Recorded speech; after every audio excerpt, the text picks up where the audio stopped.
Good morning, everyone.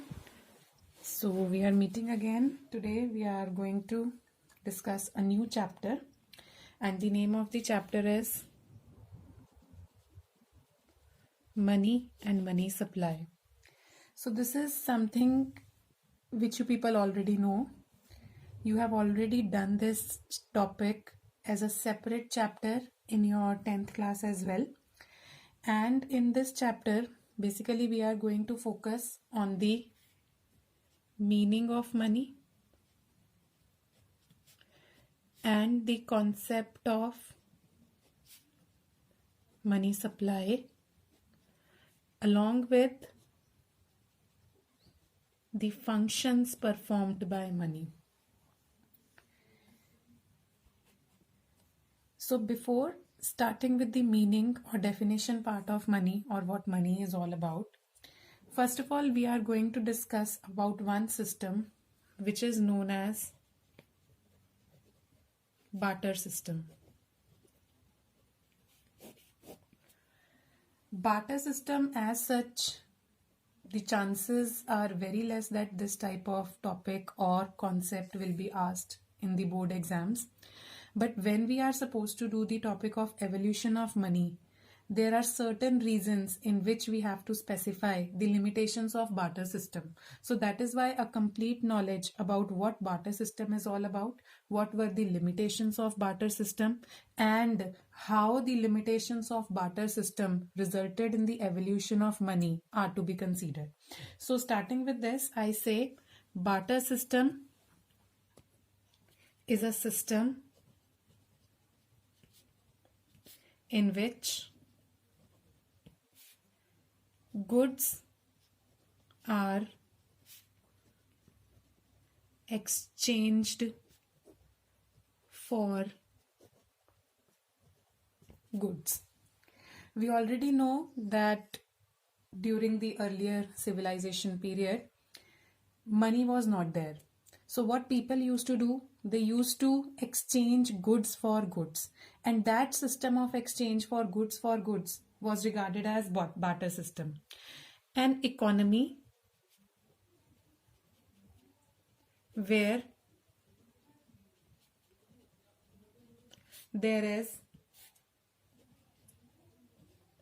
barter of goods is called CC economy. CC economy is commodity for commodity economy.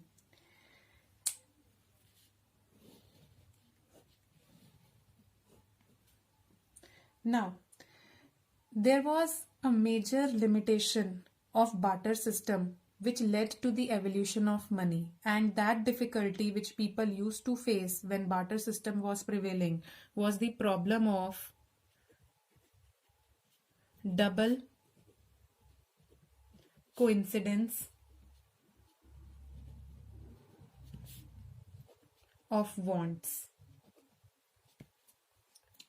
So this problem of double coincidence of wants basically means simultaneous fulfillment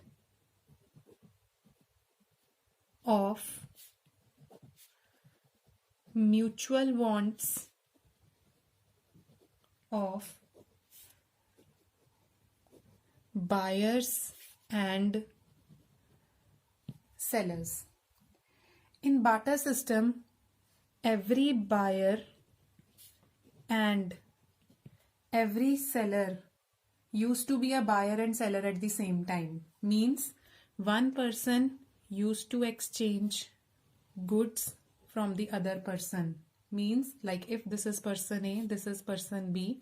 This person A is giving some goods to person B, and in return he will receive some goods from the person B, and the wants of these two people must match. For example, I say this person A is having jute and person B is having shoes. Now this person B should be willing to sell shoes to person A in return of the jute that person A possesses. So this fulfillment of wants is regarded as simultaneous fulfillment of wants of buyers and sellers, which is known as double coincidence of wants. So both the persons used to be buyers and seller of goods and services at the same time, and it was very rare when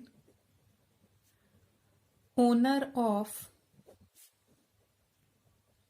some goods and services could find someone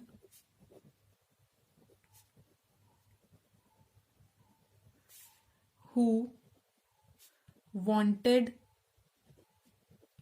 his goods and also possesses the goods which the person requires. So because of this major difficulty of barter system, evolution of money took place. Along with that this is first or major difficulty of barter system. We are going to discuss few more points of limitations of barter system which led to the emergence of money. So now quickly moving towards the second point. I hope the first one is clear. Again I am repeating, barter system is the system in which goods are exchanged for goods, and the economy where barter of goods is done is known as CC economy, which stands for commodity economy. The major problem of barter system was double coincidence of wants, which means simultaneous fulfillment of mutual wants of buyers and sellers. Simultaneous means at the same time. At the same time, the wants of both the persons must match. One person should be willing to exchange his good for the good that the other person possesses. Now moving towards the next point. In case of barter system, there was lack of unit of value. Lack of unit of value means that there was no common measure of value of goods and services. Like if I talk about money today, everything or value of each and every commodity is measured in terms of money. Like one pen is of 10 rupees, that 10 rupees is the denomination of money. Again, one register is of 50 rupees, that 50 rupees is the denomination or the unit of that particular good. But in case of barter system, there was no common measurement. Every good was to be compared with rest all other goods which are available in the market. For example, if I say there are 10 goods available in the market, then every good was to be compared with 9 others. Now we already know that goods, there are n number of goods which are available in the market. So just imagine that if there are 1000 goods available in the market, then every single good at that time in barter system was to be compared with 999 other goods which are available. For example, let's say I say there are 3 commodities, pens are there, register is there, and book is there. Now in case of barter system, because there was no common unit of value or there was no common measurement, pen was to compared with notebook separately, pen was to be compared with book separately. If there is another good like furniture is there, then how many units of pen will be required to purchase 1 unit of furniture? This comparison was to be done. But money has solved this problem. Why? Because now comparison is not required. The value of each and every commodity can be termed in terms of money only. Now moving towards the third limitation of barter system. There was a difficulty of making future payments in case of barter system. That future payments are known as deferred payments. So the third point of limitation is lack of standard of deferred payments. This is the third limitation of barter system. Now, first of all, focusing upon what deferred payments are. Deferred payments are the payments which are to be materialized in future. Like these days, it is very easy to make future contracts. For example, you can purchase goods on credit, means you are buying goods today, but you are going to make the payment after 1 month or 2 months, and or maybe after 3 months according to the conditions of the contract. But in barter system, it was very difficult to make or to materialize deferred payments. Reason being, at that time goods were exchanged for goods, so it was very difficult to compromise on the quality. For example, you have promised someone that after 3 months you are going to give some quantity of wheat to a person, but due to some natural calamity or natural conditions, the quality of wheat deteriorated. So at that time, you are not able to fulfill the agreement that you have made with the other person. Similarly, there can be trading of livestock as well. Like you have promised that today you are purchasing a cow and you are going to sell your horse, which is with you, to the other person after 3 months. What if the horse is dead during that time period? So that was the difficulty, because the same type, the same quality of good cannot be made available to the person in future. There are chances that the agreement can be made or the same quality or type can be provided, but in certain cases such disagreements made the future payments very difficult. So the only reason which we can write here that there was lack of standard of deferred payments, we can say there was disagreement regarding the quality of goods. The example of wheat which I gave you right now. There was disagreement regarding the specific type of good. The livestock example that I have given you right now, right? So I hope we are clear with the three major difficulties or limitations of barter system. The first one was lack of double coincidence of wants. The second one is lack of unit of value. The third one is lack of system of standard or deferred payments. And the last one, the fourth one, is lack of store of value. Now, the storage of goods, or you can say the storage facility in barter system was very difficult. Imagine right now you have some cash available with you. You can easily keep it in a locker, in a small box, or in your purse and store it for future. But what about goods? If wheat is to be stored, a special type of godown has to be made. So that was a difficulty of storage of goods in case of barter system.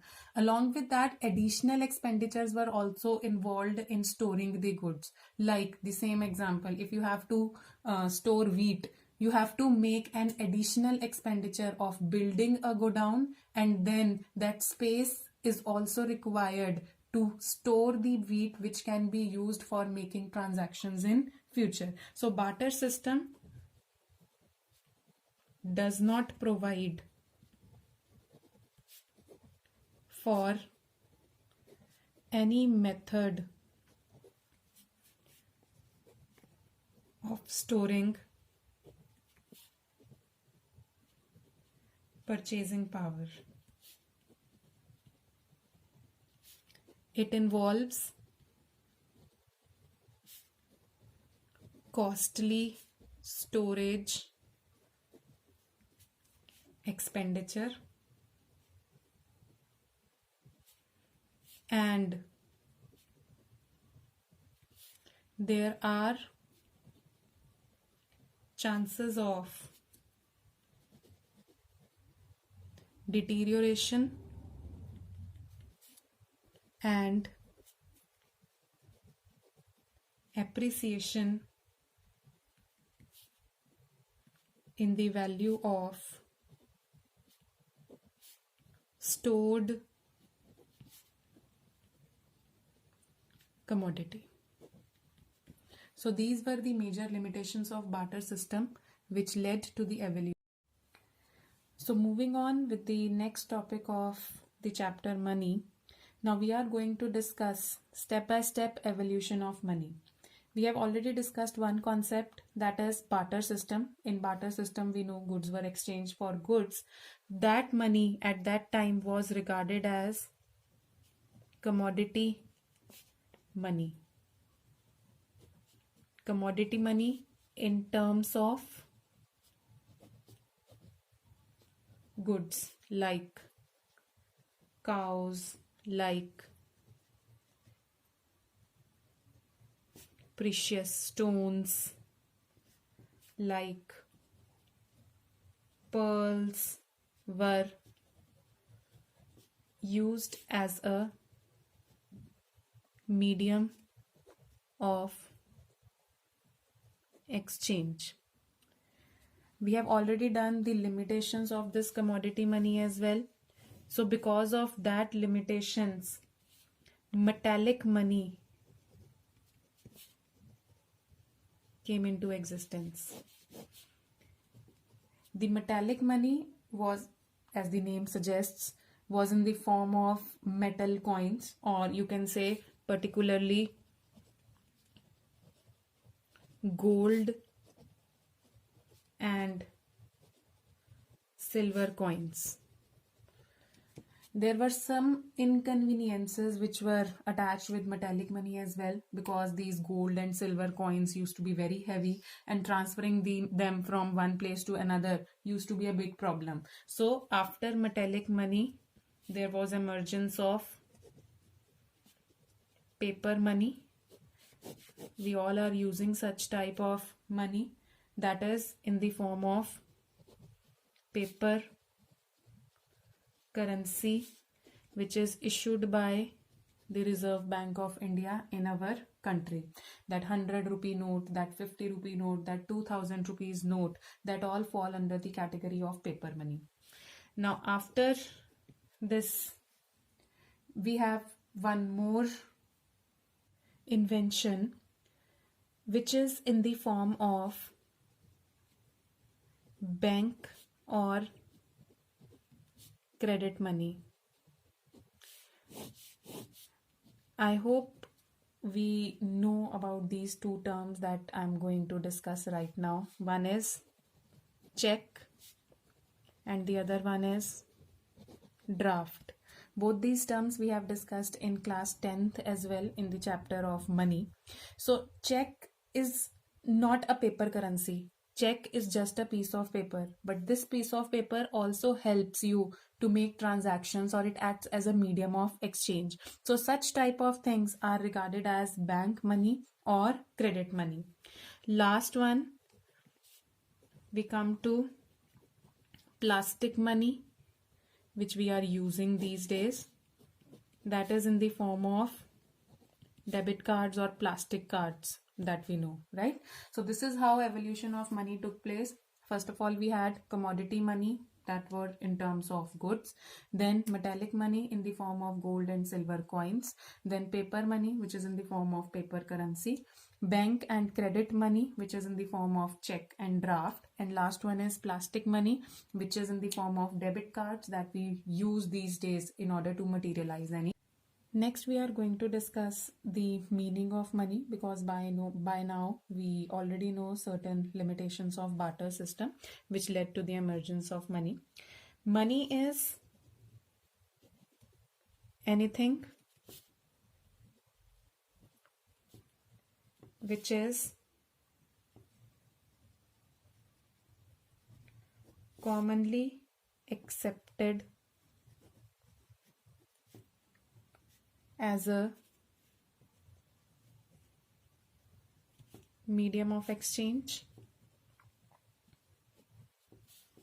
store of value,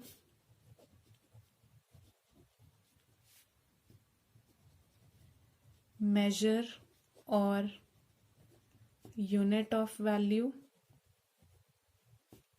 and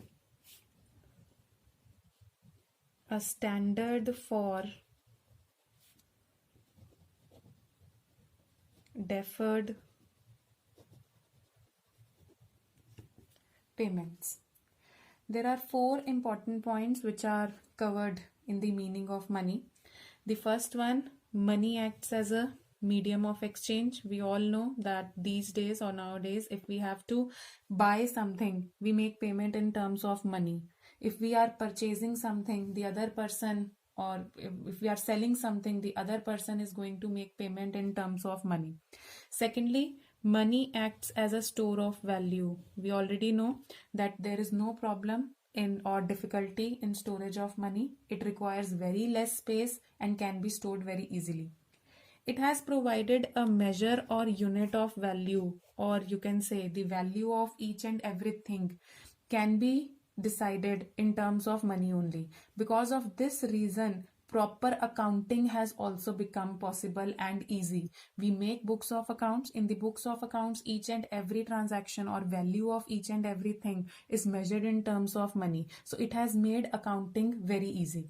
And it has provided a standard for deferred payments. We have already discussed deferred payments. Deferred payments are those which are to be materialized in future. So with money, making or materializing future transactions has become very easy. Reason being, the value of money almost remains same. Like if today you have promised someone to pay 2000 rupees after 1 month, then after 1 month that 2000 rupees will remain same. There are very less chances of appreciation or depreciation of money in that short time period, right? So from this definition only we can conclude four major functions of money. The first one, money as a unit of value. Second one, money as a medium of exchange. Third one, money as a standard of deferred payments, and money as store of value. The first two functions are regarded as primary functions of money. The next two functions, that is a standard of deferred payment and store of value, these are regarded as secondary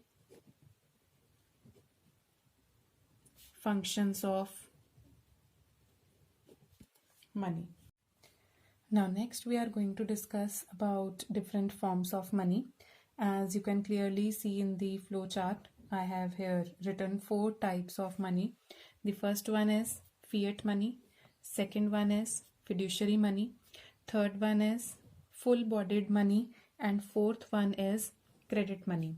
Now quickly starting with the first one, fiat money is basically the money which is issued by order or authority of the government, right? Any form of currency which is issued by the government in the country, whether it is in the form of currency notes or it is in the form of coins, that money is regarded as fiat money. And this fiat money is known as the legal tender of the nation, which is accepted by each and everyone, or you can say anyone in the country cannot deny making or receiving payments in the form of fiat money, right? So whatever our government, like in our country, RBI is issuing currency on behalf of the government. So whatever is issued by the government in the form of coin or in the form of paper currency, that money is regarded as fiat money. Moving on to the next one, fiduciary money. It is that money which is accepted as a medium of exchange because of the trust between the payer and the payee. I'll give you a very common example of this. For example, check. So when we make or receive payments in the form of check, that check is not authorized or issued by the government. It is just a mode of making payments because of the trust between the payer and the payee. The payer, the one who is issuing the check, and the one who is receiving the check, obviously the check is of some future date, so the person expects that on that future date which is mentioned on the check, the other person will be able to receive the payment. That is basically the trust between these two persons. Third one, full bodied money. Full bodied money is that money where commodity value is equal to the money value. So here I am referring to two terms now. One is commodity value, one is money value. Money value is something, or you can say the value which is written on a paper note or which is inscribed on a coin. For example, I say there is a 2000 rupees pink paper note. 2000 is mentioned on it or written on it. So that value is regarded as money value. On the other hand, commodity value is that value. It is the value of basically any metal or the material that the money is made of. When I say full bodied money, where commodity value is equal to money value, it is not possible in case of paper currency. It was possible in the form of coins only. Like in the British rule, the coins were used to be of proper gold and silver. So whatever was inscribed on that coin, the actual value of the material also used to be same. But these days we do not see any type of full bodied money. The type of money that we use is known as credit money, where money value is more than the commodity value. The same example of 2000 rupee note I am giving, the pink note or the paper on which 2000 is written, that 2000 is the money value. But if we actually see the value of the paper or the material the money is made of, that commodity value is very less than that. So such type of money is regarded as credit money. Next topic, we are going to discuss about money supply or supply of money. This topic is very important from the point of view of your board examination, and one question at either of 1 mark or 3 marks is expected from this topic. So here we are going to discuss the meaning of money supply and the components of money supply. First of all, going by the meaning of it, money supply refers to the total stock of money held by the people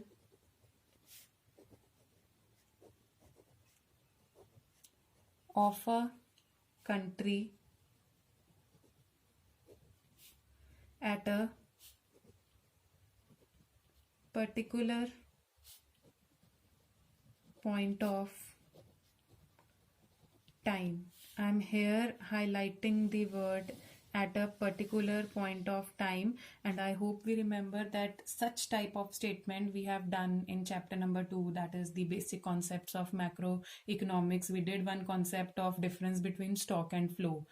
Stocks are that variable which are measured at a particular point of time, and flow is that variable which is measured over a period of time. So by definition, if we talk about money supply, it refers to the total stock of money held by the people of a country or held by the public of a country at a particular point of time. So after reading this statement, I can comment that money supply is a stock concept. If we just go by the meaning, like such type of statement can be asked as a 1 mark question, that classify whether money supply is a stock concept or a flow concept along with the reason. So by this name money supply, most of us, we conclude that money supply is a flow concept by just reading the word supply. But actually money supply is a stock concept. Why? Because it is measured at a particular point of time, and it only includes the total volume of money which is held by the people of the country. So why I am focusing on this word, that it is the stock of money which is held by the people of the country? Because this concept does not include the stock of money held by the government and stock of money held by the banking system of a country. Reason being, these parties are regarded as suppliers of money. So in the concept of money supply, we only consider the amount or the value or the volume of money which is held by the people of the country, and it does not include, or the value of money supply does not include, the money which is held by the suppliers of the money. So here we are going to discuss about two parties which are regarded as the supplier of money. The first party is the government. Why? Because we already know that money issuing authority is in the hands of the government and it is done by RBI. Another major participant who is regarded as a supplier of money is the banking system, and this banking system includes all types of banks, whether we talk about central bank or we talk about commercial banks. Why? Because central bank is the one who is issuing the currency and commercial banks are the ones who are responsible in circulating the money in the economy or circulating the currency in the economy. That is why money held by these parties is not included in the definition of money. Another thing I am again going to conclude, that money supply is a stock concept. And why it is regarded as a stock concept? Because it is measured at a particular point of. Now, after doing the meaning of money supply and concluding that money supply is a stock concept, now we move on to the measures of money supply. Again, this topic is important from the point of view of a 1-marker question and a 3-marker question in your board exams. Now, in India, if we specifically talk about, there are 4 measures or methods, you can say, by which we can calculate the value of money supply in the country. The 4 methods are M1 measurement, M2 measurement, M3 measurement, and M4 measurement of money supply. Out of these 4, we only have M1 measurement of money supply in the syllabus, and this M1 measurement says that money supply can be calculated by using the formula C plus DD plus OD. Right? Now I'm going to discuss these 3 terms here. C stands for currency, DD stands for demand deposits, and OD stands for other deposits. Now this question, if it is asked in the form of a 1-mark question, like what or you can say what all is included in money supply, or what is the measurement of money supply, we can just write money supply is equal to currency plus demand deposits plus other deposits. If the same question is asked as a 3-marker question, then we need to give the explanation of these 3 as well, right? So now one by one I am discussing it. First one, C. It refers to the currency held by the public. Again, I am emphasizing on the word public. It does not include the money which is held by the government or the RBI or other commercial banks in the economy. So it is the currency held by the public in the form of coins as well as paper notes. So I hope It is very simple and clear. C stands for currency, the currency with the people, and that currency can be in the form of coins, and that currency can be in the form of paper notes or paper currency. Next one, DD. It refers to demand deposits of the people with the commercial banks, and these demand deposits can be withdrawn on demand, or these can be transferred on demand of the person who is the holder of that account. Now again I am repeating demand deposits.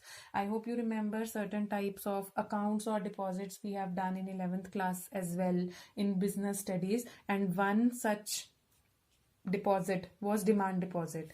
As name suggests, demand deposits are those deposits which can be withdrawn on demand. Like I have opened one account in the bank, and anytime if I want to withdraw a certain amount of money from that account and I am able to withdraw that money, that deposit is regarded as demand deposit. Basically, when I talk about saving bank account, when I talk about current bank account, these type of deposits are regarded as demand deposits. So along with the currency in the form of coins and paper notes which is held by the people of the country, the amount of money which they have deposited in the commercial banks in the form of demand deposits are also included in the measurement of money supply. One important note I want to mark here is term deposit or time deposit, or another name for it, fixed deposit, are not included in the calculation of money supply. So only which type of deposits are included? Demand deposits which the people open with the commercial banks. This term deposit, time deposit and fixed deposit are those type of deposit which are there with the commercial banks for a fixed period of time and which cannot be withdrawn on demand. So such type of deposits are not included in the concept of money supply. Third and the last one, we have OD, which means other deposits. These are basically those types of deposits which are kept with RBI. I'm repeating, RBI is the central bank of the country, and all other banks other than RBI are regarded as commercial banks. Now, if any general public is interested to open a bank account, that can be done only with commercial banks.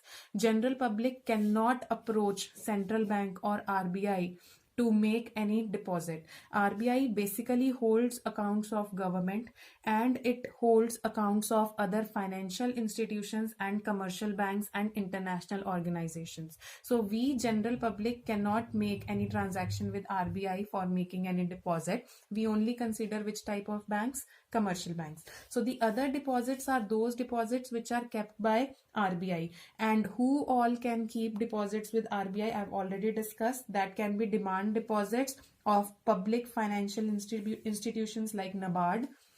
It can be demand deposits of foreign central banks or any foreign government, and it can be demand deposits of international financial institutions like World Bank, right? So if any such deposit is made with the RBI of any international organization or any other government or central bank or any other financial institution, that other deposits are also considered while calculating money. And now moving towards the end of the chapter, there are last two concepts which I want to discuss, and these can be asked as a one marker question. The first one is bank money and the other one is meaning of high powered money.